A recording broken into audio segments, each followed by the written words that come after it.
Hey, this is Garrett with Around Town Junk Removal. Today I bring you dirty hands because I'm getting mechanical. For the last 3 days we've spent a couple hours each night working on our dump trailer. Our brakes have been intermittent and all the mechanics we normally rely on haven't been available. So we're digging into it ourselves. Welcome to Business Ownership 101. You got to figure some stuff out on your own a lot of the time. And the nice serendipity is you figure out how stuff works. So we've owned this trailer 2 full years in 1 month. So 23 months we've had this trailer.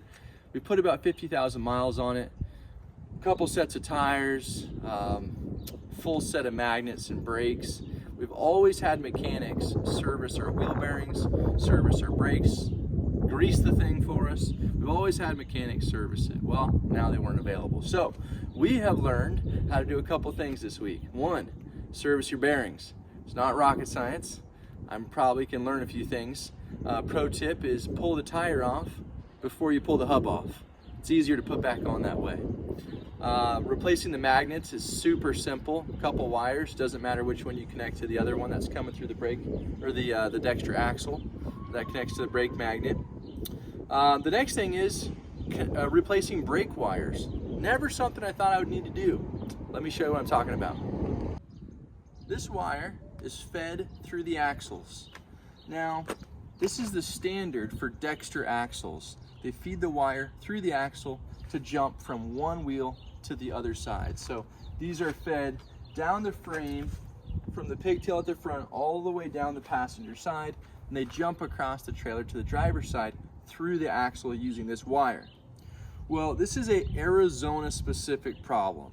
If you drive this trailer a lot in high heat environments, those axles are getting hot, not just because they're working, but also because the temperature of the road can get well over 100 degrees, right? So let me show you.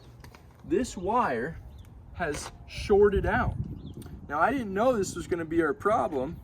I figured we had a short somewhere because in the past when we get an overloaded message on our brake controller, it's because of a shorted wire, and mechanics have always fixed it for us. Let me show you here. I called the dealership and they said there's likely a melted wire. You see this is melted through the outer coating. You can see the red inside coating. Over here you can see the red inside coating as well as copper wire, and right here you see broken copper wires. So this is an example of how stuff wears out when you're using it. This is normal. It's gonna be frustrating when stuff breaks. Let me tell you what, we've had a lot of mechanical stuff going on lately. But what are you gonna do? My friend John says, you're not gonna throw your sucker in the dirt and go home. You're gonna figure it out.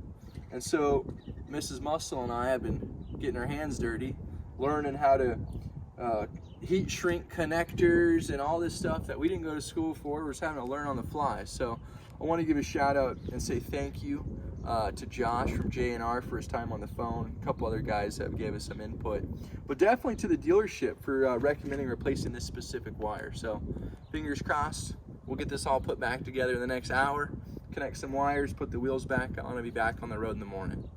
Hope this helps somebody that might be chasing a wire short on their trailer brakes. Thanks for watching.